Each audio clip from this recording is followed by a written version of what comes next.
ನಿಲ್ದಾಣದ ಕಡೆಗೆ ಹೊರಟಿರುವರೆ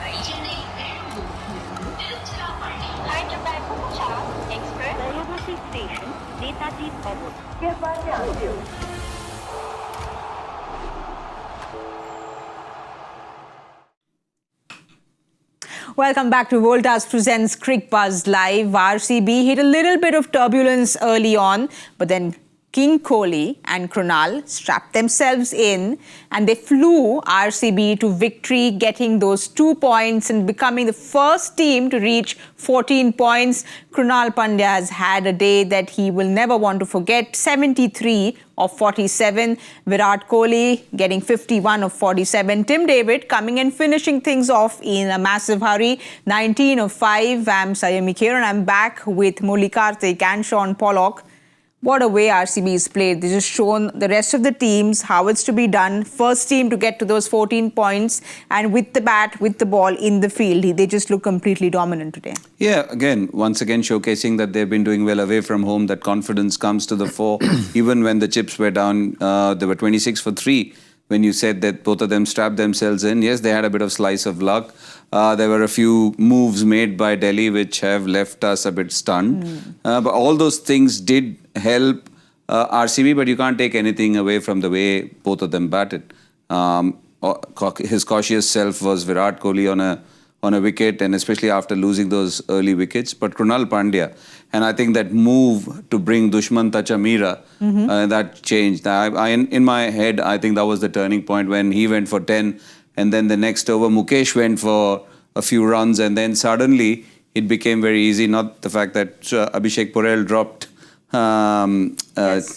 what's his name? Krunal Pandya on 54. There were still 40 runs required. So lots of mistakes added up to Delhi making sure that they lost this game.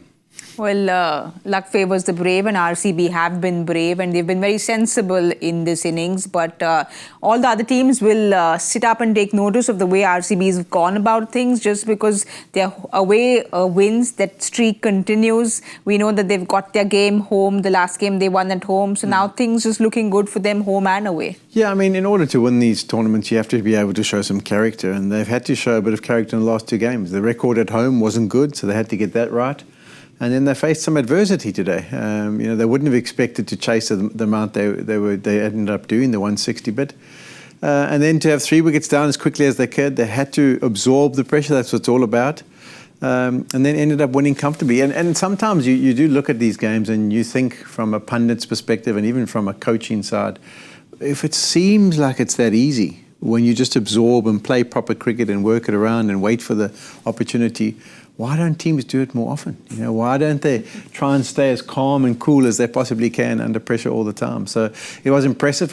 I know there's a producer who wants to get the points board up so that she can see that there's a team on the top with 14 points. So we might as well just bring it up. Like, come on, let's bring up the points table. Okay, maybe not. Maybe it's not ready yet. Maybe they haven't updated the net run rate. Well, they are sitting pretty up at the top there, and Kartik is just a team that, we spoke about MI and how MI looks like a very dominant team, but just other teams are going to look at RCB and say that this is the team we want to beat now. Yeah, absolutely. You look at what they have. You look at what they have even in adversity. They've got players. They had Romario Shepherd after this. Yes. Tim David he's been the unsung hero. From 17 to 20, the kind of fillip that he gives their batting is just amazing. Even today, in a situation like that, just to come and they won with 9 balls to spare in the end. So it was just unbelievable. So that is the kind of depth that they have. We've been talking about their bowling specifically. It was not about batting. Yes. Even if RCB got to 200 or 220, there were times where they lost it because they couldn't defend it. This time around, they've got a seasoned bowling lineup. Young Suyash has done well for them. You've got 4 seasoned pros. Yash has grown into his capacity as a third bowler or a second bowler, whichever way you want to look at it. You've got 2 seasoned bowlers. They showcased what needed to be done under pressure in spite of going for runs in the earlier phase. So that is the kind of bowling that they have. And again, you look at the batting, Virat, again, he made sure that the chase was done properly. You could see how he shepherded Krunal Pandya. There were times where he was feeling happier he was not the one hitting the shots, but he was feeling happier for Krunal Pandya. And you could see Krunal Pandya as well. He's not had the kind of run in this IPL with the bat. But again, the situation that they were in, that is what we were talking about. The kind of pliable nature of this batting lineup came to the fore. And yeah, of course, MI on a streak, RCB doing so well.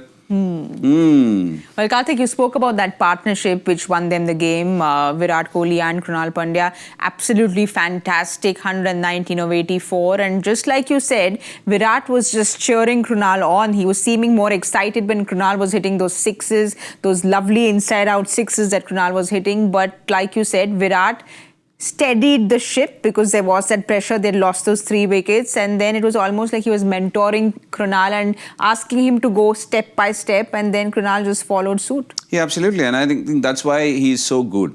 When everybody talks about him as the master of chases, there is a template that he has. There is a formula that he has figured out. He knows who are the bowlers who need to be attacked. He knows when to withdraw and be the one who soak the pressure and just nurdle the singles.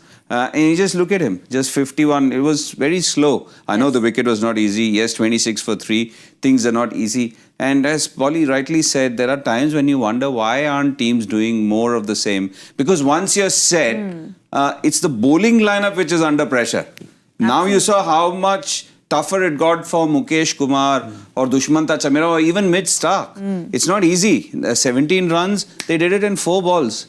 Yes. And again, it was a bit surprising that with 17 runs left, why did Delhi throw the ball to Mukesh Kumar? 19th over goes to the best bowler in the. So, but having said that, RCB are doing things well. RCB have got the confidence again. Victories and some close ones give you that confidence. That's what they've got. Also, you see Virat being very happy about it. There's 2 reasons. Obviously, you're getting the runs and you're getting closer to the total.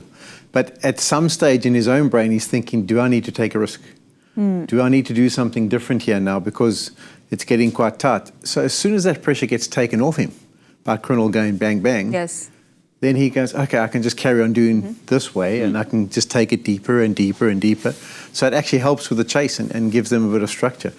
But no surprise that also, how many times do we see it? Left-hand or right-hand combination? Always works. Always works so well in these pressure situations. But, we know that it is RCB, but it's Virat Kohli playing at home, and he just knows those angles so well, and taking those singles, taking those twos. 162 was a tricky score, but he kept it easy, kept it simple, and you've spoken about keeping it single. But just knowing those angles, we spoke about it a few days ago. So he just kind of rotate the strike and get that pressure off, which is what he did early on to build that partnership. I think it's a game sense. It's a game sense which has been built innately around what he had. And again, having played so much for India, having been somebody who's done those chases at a bigger stage. So it's not just about this ground alone. Wherever he goes, he's somebody who acclimatizes to the conditions very quickly. And again, he knew what the target was ahead of him. He can start planning it the way he wants to plan it. And just the way he played Kuldeep Yadav or Akshar Patel, he didn't take too many chances. Yes, he was trying to tell them that I'm trying to hit you over, or I'll play a lofted shot against you. He did that shadow practice right in their face, but he was hitting them. Yes. And again, as Polly said, when you have somebody at the other end, again, he was not going run a ball. He was 17 of 21 at one stage, Krunal Pandya. Yes. But suddenly in a couple of overs, he went to 40 or 50 within a space of 10 or 15 deliveries after that. So that makes things easy for you. And again, when somebody knows his own game inside out, it just makes things easier with all that experience and all the, success behind those chases. Well, Polly, RCB have become the first team in IPL history to win 6 games away. We know they love playing away, but that's quite some record, and they've found that cheat code of how to win away. Just look at that green and all the games that they've won when they've gone out of home. Yeah, once again, if they lose a game, they get back on the horse very quickly and pick up a victory after that. I suppose it's really good because if you're winning games away from home, the moral of the story is when it gets to knockout time, those games aren't at home. They're all in foreign venues. So if you build some confidence, and as much as they were worried about the hoodoo of not being able to win at home, if they do get into the playoffs, which it looks very likely, they can say, well, forget the home form. We've been unbelievable on the road. let's try and continue that streak. Well, they have been unbelievable away from home and they won their game at home, the last game they played. But someone came in today, he picked up a very important wicket and then he was cool as a cucumber under pressure, which is why Krunal Pandya is the coolest performer of the match, powered by Voltas. Shor Kam Zyada, 73 runs, 47 balls, striking at 155, 4 sixes, 5 fours, and then that one wicket of Faf. Kartik, it's just so good to see Krunal doing so well. His second half century after 2016, we saw what it means to him, and clearly he's got the skill set and it's just really applying himself and getting that opportunity which he's grabbed with both hands. We spoke about this, didn't we, when we were talking about their team and what Krunal Pandya brings to the table. That is one of the reasons why they regard him so highly, because of his multi-dimensional skills. He's somebody who can be sent up the order. He can also be sent to go and have a whack, which hasn't happened. You know, sometimes you come into the tournament full of confidence, but things don't go well for you. But he's been bowling well with the ball. Maybe a couple of games at home weren't too good. But at the end of the day, you look at the overall picture, he plays a key role. He's a vital cog in your team. And today, when things, or when the chips were down, when things got tricky, he was the one who actually made things easy. So definitely, that is one of the reasons why you are there in the side. These are the kind of situations which spurs you on, and he did exactly that. I think there's two things for me with him remaining cool and performing really well was when he came on to bowl, you got the feeling that Delhi were ready to try and take someone on. And you saw KL give himself a lot of room, try and target boundaries straight, and was unable to do so. So his thinking was very clear and he used his skills really well. And then even in the batting side, as you mentioned, he didn't get off to the fastest of starts. And in the past, you would think he could panic. He could try and play the big shot, get himself out. But he was quite calm. He stayed calm, whether it was Kohli chatting in his ear or whatever it may be. And then eventually he got a couple of opportunities. And when he got those, he hit them, put them away, and the rest of the innings was off. Well, which is why he was very cool under pressure after losing those 3 wickets, and Krunal Pandya was the coolest performer of the match, powered by Voltas. Shor Kam Zyada. We'll have a look at that points table, and it is RCB who's won 6 games on the trot away, and that's how they've created history. But to all the RCB fans, you all can take a screenshot, you all can celebrate, and you all can party away into the night, because RCB are at the top of the table. Polly, you were wanting to see this chart. We have it ready for you now. I didn't really want to see it, but I knew someone was desperate to get it to air. So that was why I was trying to promote it. But I suppose if you look at that, bring back the chart. Bring back the chart. Let's have another look at RCB at the top. But look at Delhi. So Delhi are 9 games. They've got 12. So it's not the end of the world for them. We did say it would be great for them if they win. But if they win the next one, they go to 14 of 10. So they go ahead of Mumbai. Gujarat are still sitting pretty. Obviously, I think they play tomorrow. And there's an opportunity for them to go back. But it is looking like it's going down to obviously just the 6 teams. It doesn't look like those other 4 at the bottom are going to compete. And the ones with the real work to do are Lucknow. They've got 1 less game. They're already a point behind. But it's heating up nicely. Qualification is the key now, and the scenarios are starting to present themselves. And also I feel with Delhi, I know Karun Nair played that wonderful comeback game. Yes. But again, I feel there are some worries at the top of the order. They got rid of Jake Fraser-McGurk. Obviously, Faf has been unwell for a while or unfit for a while. I think they need to find that rhythm at the top of the order, because then it puts a lot of pressure on KL Rahul, Tristan Stubbs, and all the likes coming post that, or Akshay Patel. So they need to find or figure some way to get. Abhishek Porel has been pretty consistent. But he's not converting, is he? Like so he's been getting to fast starts and then getting out. And that's why I'm saying when you look at GT, GT's middle order is not the greatest. But one of their top 3 has been there in the 17th, 18th over every game. Yes. It just papers over those cracks, isn't it? You don't need the field, or you don't need the middle order. Then when one of your top order is there till the 18th or the 19th over, one of either Shubman, Josh Butler, or Sai Sudarshan has been there at the end. So then they can get the power hitters in, because you've got one set batter. So I think they need to figure out a way to make sure that somebody from the top 3 clicks, so that it makes it easier for them. What I would think, as I go back to my point that we discussed at the halfway stage, is that I think Perrault stay there. Left-hand, right-hand combination, I know that. You need to stick with Faf now and till the rest of the tournament. He's the guy who knows pressure of playoffs as well. And then I think the key for me is KR Rahul at 3, and the other form player has been Stubbs. Get him higher now, so that you've got 4 guys. Where does in top Karun form. Nair go then? I think he can come down to 5. There's nothing wrong with that. You can come down to 5, and then you've got. Well, I'm having a blank here. So you get Tristan Stubbs. Akshar has been going up the order. Akshar can go far if you want to mix it with the left-hander.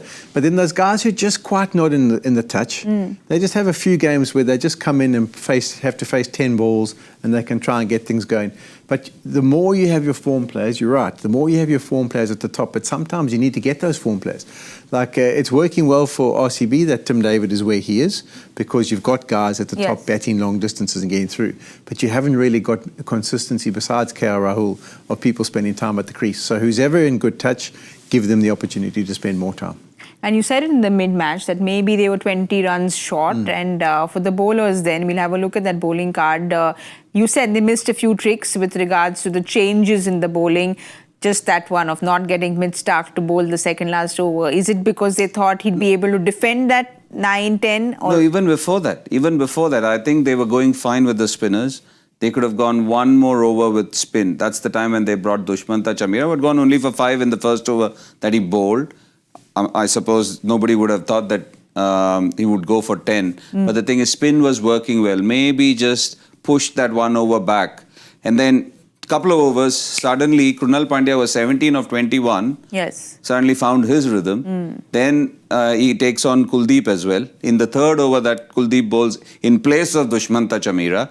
And then it's just a different scenario altogether. He finds his rhythm, he's flicked a switch, and then suddenly you're playing catch up. And then the dropped catch. Then when 17 runs are required, again, Mukesh goes for a few in the final over that he bowls, which is 17. But why would you give it to him when Mid-Stark is the one who's supposed to get it? That's normal cricketing logic. You always, if in a tricky defense, you always go to your best bowler to bowl the 19th over. That's what we've seen right through.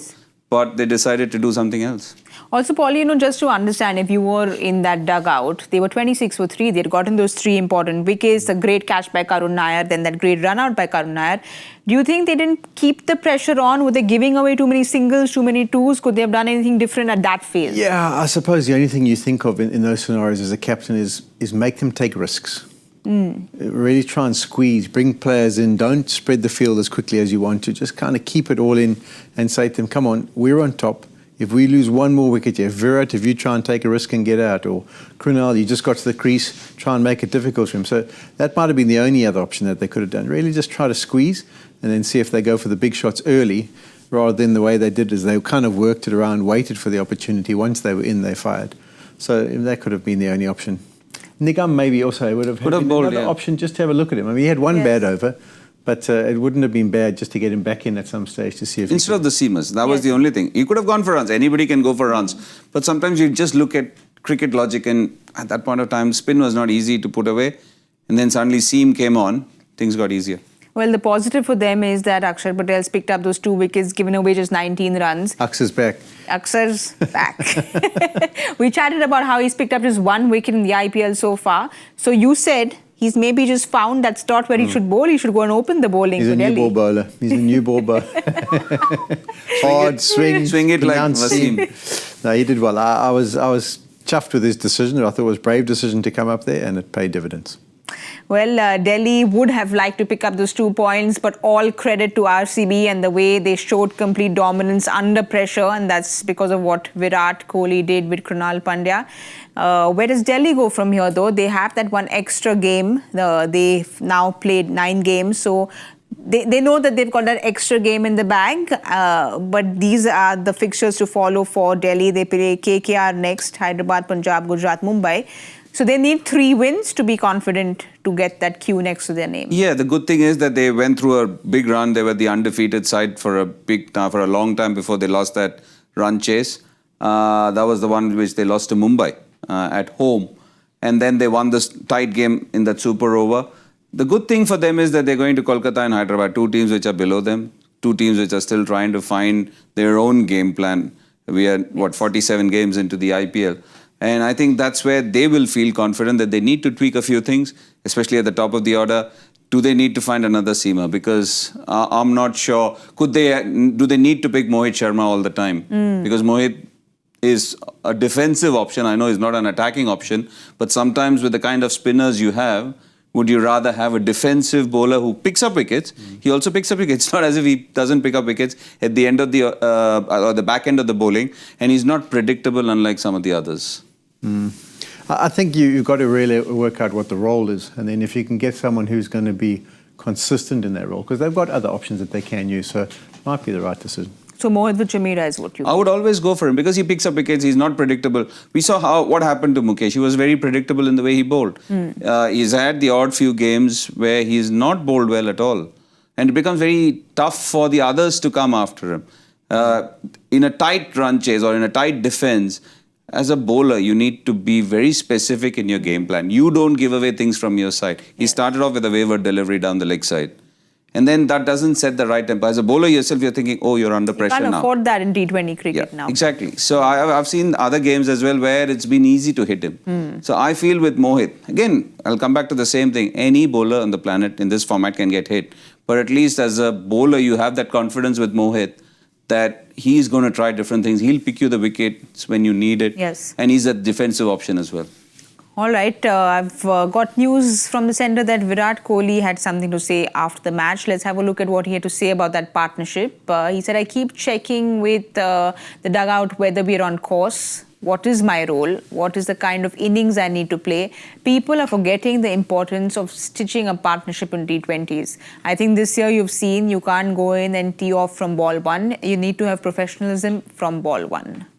Polly, he's someone who's, spoken of. We spoke about this in the pre-match show as well, just keeping it simple, not playing those rash, silly shots, and this is what he's reiterating. Yeah, it's a little bit of a surprise, though, to me. I suppose it's always good to get feedback, but I thought he's that experienced now that he almost doesn't have to check with the dugout.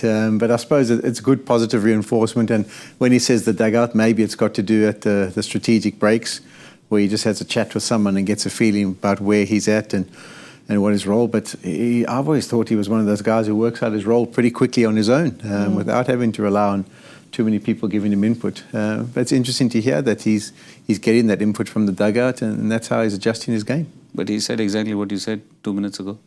Yeah, partnerships, yeah. But I mean, that's not a new thing. I don't think it's just this year. It's just that, he said, almost like modern day cricket, people have forgotten in T20 cricket that partnerships are so important. And also, again, there are so many games where we've seen guys at the back end. A classic example being that 95 runs which they got in those 14 overs. In spite of playing lots of dot balls, Tim David still got, 38 of 16 or 19 or whatever, something like that. If I'm not mistaken, it was still more than 48 or 25, something like that, in that 94. And again, he came back in. Yes. And he played dot balls. It was not as if he could tee off because of wickets falling around him. So there is still a place and time and place because these guys are so good. Once they get set, it's tough for the bowlers. You saw a number of deliveries which are hit from the Yorker length. People are carving it for 6. So it's not easy for a bowler nowadays. But so all the more the reason on tough tracks, there are other aspects to batting as well. Well, there's DK in the dugout who we keep watching and feeling very happy for. We miss him at Cricbuzz. We miss him very much. But RCB is very happy to have him in that dugout. So congratulations, DK, for all that you're doing for RCB. Again, to the RCB fans, you all can just rewind the show a little bit. See that points table. We will show it again to you later. But you all are top at number 1, so you all can be smiling from year to year.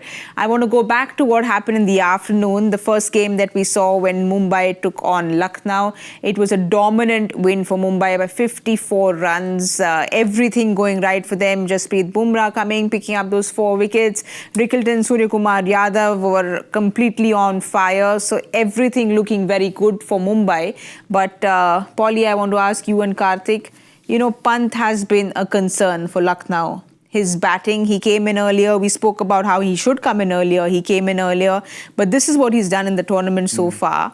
And it just doesn't augur well for Lucknow because he is the captain. Is it rubbing off on his captaincy? Or do you think the pressure of that price tag is playing heavy on his head? I don't know if the pressure's playing heavy. Maybe the different environment, maybe the responsibilities on his shoulders. I see he's only faced more than 9 deliveries on 3 occasions. in this RPL this season. And that's why I was a bit surprised by the shot. I mean, we know he's got talent. We know the abilities. We know what he can do when he gets himself in. He got to the crease. He picked up a boundary off the very first ball. You know, he almost bought himself 10 balls, you know, where he could just knock it around, pick up the singles, get a feel for the surface, and then look to cash in. But they'll tell you, well, it's my natural game to pull out the reverse sweep. But I don't think it's required. I mean, we've watched that game. We've seen him do that.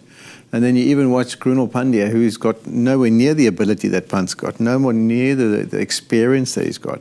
He walked in. They probably had a similar situation. They were 3 down. They were probably having to go at a similar sort of rate. And he just knocked it around, managed to get himself in, and then he made them pay later on. And that's why I was a little bit surprised by it, particularly on the back of what he's done. You know, if he had walked to the crease and he's come off 60, 80, 90 or something it may be, and he's played these reverse sweeps and he's been dictating terms, then, you know, if you want to back yourself, maybe Surya Kumar, if he had walked in and played that shot, you'd say, well, that's Surya, he's in good touch, he's confident, let him do it. But I just think it was the perfect opportunity. I loved the decision to get him up to 4. I thought that was a real positive mindset. Listen, I'm going to take on the responsibility, I'm going to head up there, I'm going to help them with the chase. And then he does that. So I don't know how we explain it.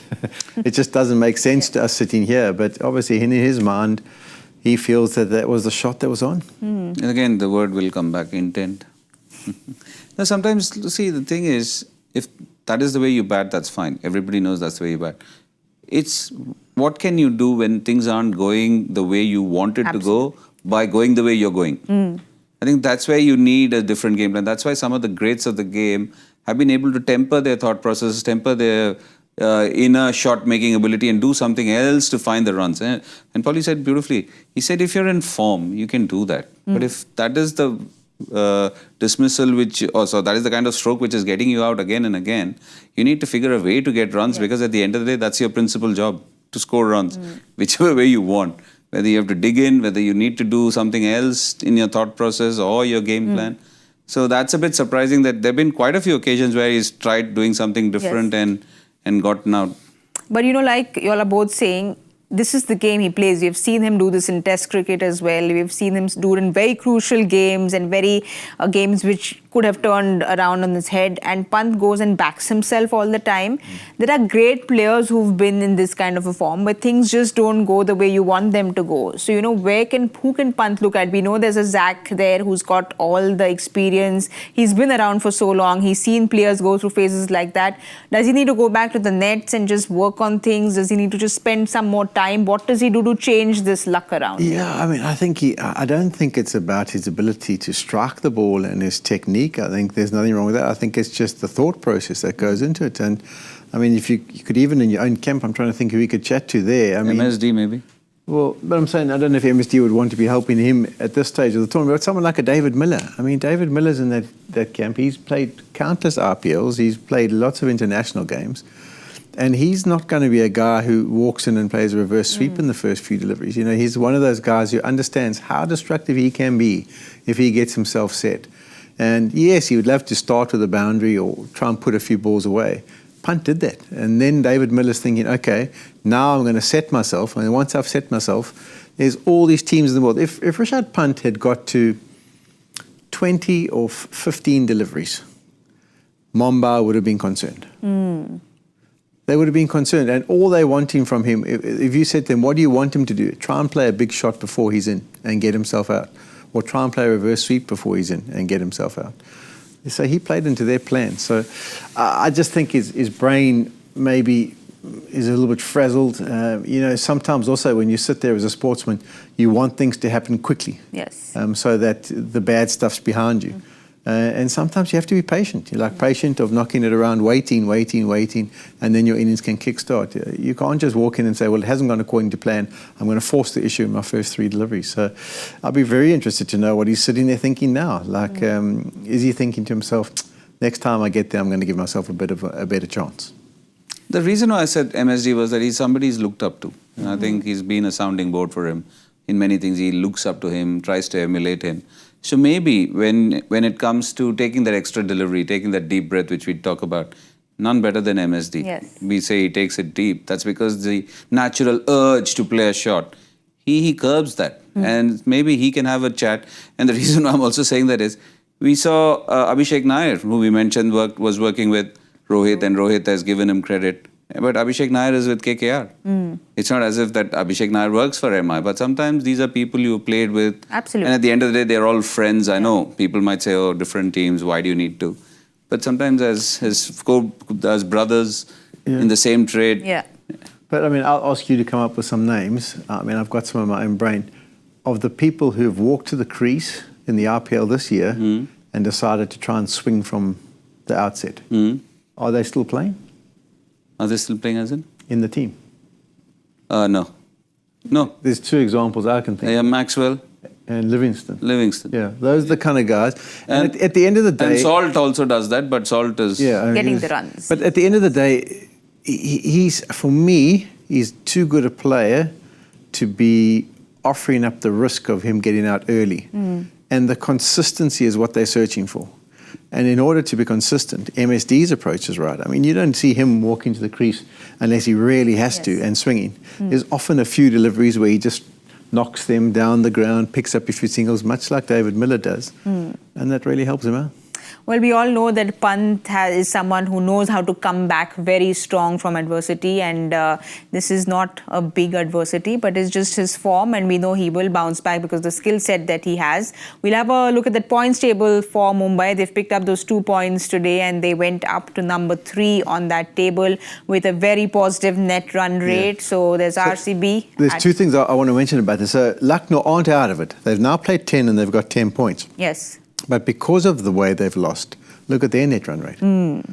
So in many ways, that's almost like having an extra defeat. Because if they were to get to 14 or they were to get to 16, all those other teams above them are in positive. Well, that's what it comes to, the net run rate, which is why we keep talking about it from so early on in the tournament, and those big wins make a difference much later. Well, have a look at what's happening tomorrow, because Gujarat is taking on Rajasthan, match number 47 at Jaipur. Kartik, for Rajasthan, they just want to turn a page, get back onto the ground and just, go out and play confidently, because they've just not seemed to have gotten everything together this season. Nothing is going right for them. In fact, I think those losses where they've been cruising, literally they've been cruising, and suddenly somebody plays a silly shot. You're trying to figure out, why has he played that shot? Was it required when you're only chasing 8 or 9 runs an over? I think it's just been like that. So suddenly they're in a downward spiral. They've lost 5 on the bounce? Yes. 4 on the bounce. And it doesn't augur well. Yes, Sanju Samson was missing. Again, it's like somebody has done something to him as well. Poor guy started the season with an injury and suddenly pulled a rib. I don't know what's going wrong with them. They don't seem to figure out what's going wrong with them. I think that's what it does. Sometimes you get into a spiral, you can't put a finger to it. You're also trying to change it, but even the collective brains and the brains trust, you've got Rahul Dravid, you've got Sairaj Bhautule, Vikram Rathore, all those guys sitting there. You see, the experience of me being involved in some of these tournaments is you sit in a situation, if you lose 2, that's why I always say the teams that do well often are the ones who lose 1, bounce back. Because then you don't start to panic. You don't start looking around the room, or maybe we should go with this option, or maybe he should come in. Sometimes what you need to do in these tournaments is have a real good base of 9 players, whoever it may be, and then maybe 2 that kind of adjust according to what the surface is going to offer and what's going to give you the edge from a strength perspective. When you start losing, when you've done 4 games on the bounce, then it's like, okay, this guy's out of form, maybe we should change him. This guy's not going so well. And it becomes a muddle. And it very rarely is it a case in point where you make lots of changes and then you suddenly get back on the bus and everything goes according to plan. And that's where they're at. I mean, they must be thinking, what do we have to do? What do we have to change? There's also injuries that go with it. They just aren't in a good space mentally. Yes. We'll have a look at that squad and see what they can change around, because like Polly said, it's just lots of chopping and changing. But Kartik, what do you see? Hetmai has not been the best of form. Besides Archer, really, no positives there. So do you see them changing things around for tomorrow? So, they've chopped and changed. Riyan Parag had a breakout here at 4. They made him come to number 3. That didn't work.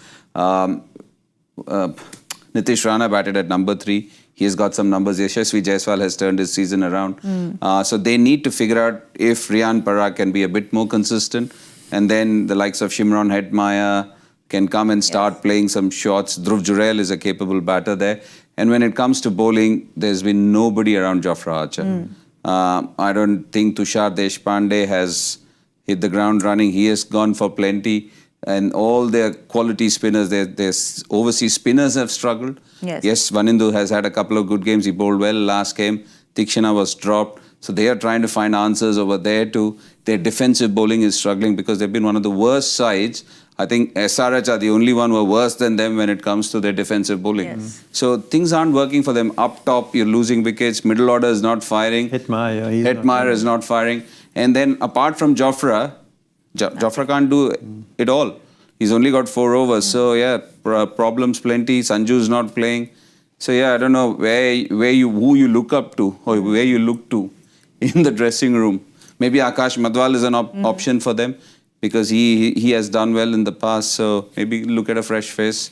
But I don't know. To be very honest, sometimes you wonder as teams when you get to a situation like this in a high pressure tournament like the IPL, when things aren't going well for you, it is tough. It is a team filled with problems, RR, but the other team, Gujarat, doesn't seem to have too many problems at all. They seem to be cruising along, Polly. When we look at this squad, everything seems to be falling in place for them. RR, of course, would really like Joss Butler in their squad. They're really missing him there. But the top 3 firing for them. Rashid got the wickets in the last game. Prasanth Krishna has been extremely consistent. Any changes you see for tomorrow's game? No, I mean, Siraj and Krishna have been fantastic, haven't you? You've got the experience of Rashid Khan. Is Kakisa Rabada, is he back?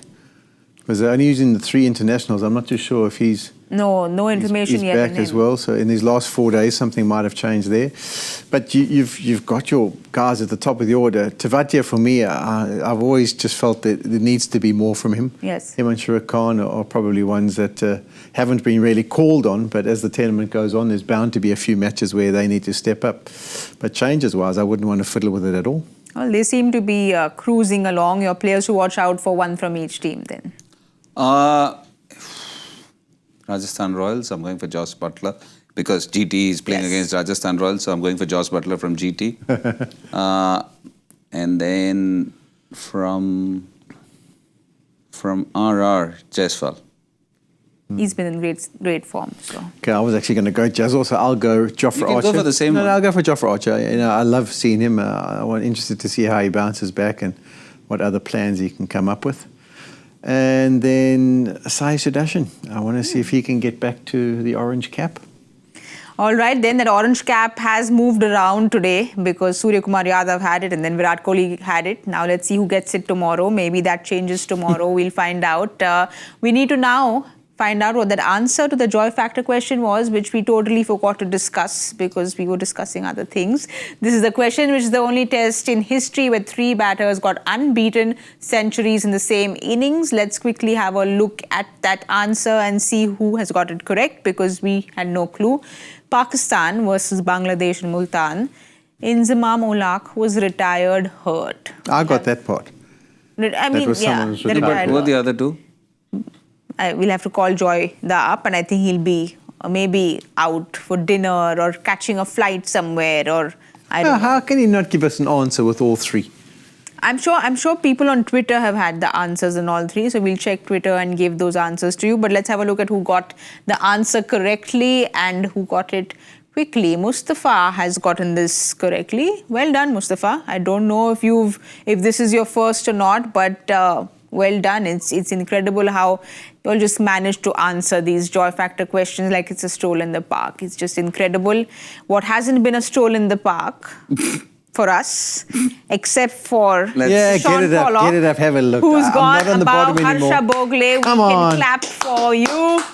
Let's clap for the man who said, I'm only looking upward. I'm not happy with Krunal Pandya. We were saying Voltas, all this. Why 1 run? I would have also won, no? 1 run he had to get here. What here? You're not going to get any sympathy from me about one run. I've had a couple of World Cup experiences where one run's made a difference. So you're not winning the guessing game with one run. I didn't give a damn. Oh dear. Let's look at that prediction game table there. Yes. Kohli is up and about, and Polly is gone. 11. Very Harsha spiritual Bhogle number. and Michael Vaughan, they're both down. Michael's not going to be happy about this one bit. And Murali Kartik is leading that Page 2. leaderboard. So we'll only discuss page 2. Page 1 doesn't. Adam Gilchrist is coming tomorrow, so he's going to get his chance to go to 50% maybe, or 100%. If he gets that one answer in tomorrow, Imagine if he gets 2. he's going up and sitting pretty at that number 1. We'll see what happens tomorrow on that. But I think you all wanted the other answers on besides Inzamam, who it was. Yeah. It was Razak and Yusuf who got those other 200s. Joyda quickly called up our producer and said that this is the full answer because he had to answer your question. Okay. So we will thank him you. for doing this so last minute. Well, no one gets points for that, but that's how it goes. It's been a long Sunday, but it didn't feel very long because I had both of you to chat with all day. I hope you're smiling today. And I know you wanted to get. You batted against me too. I batted. Yeah, I got you 6 like, times in underarm cricket. And you didn't like my intent when I was showing with the bat. And leave it. I shall leave it at that. We're not getting into any more passionate discussions about that. We leave that to only gully cricket. Thank you so much, Shaun Pollock. Thank you so much, Murali Kartik. It was genuinely a sizzling Sunday. We've had 2 great games. So thank you so much for watching Voltas Presents Cricbuzz Live. We will be back tomorrow. And like Polly said, Adam Gilchrist joins in tomorrow. So do come in at 7 p.m. and see us here. That's all we have time for right now. Good night and goodbye.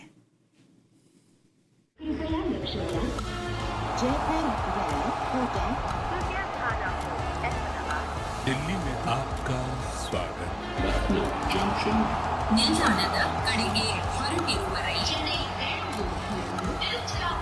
Hyderabad Express, Bengaluru Station, Netaji Bhavan.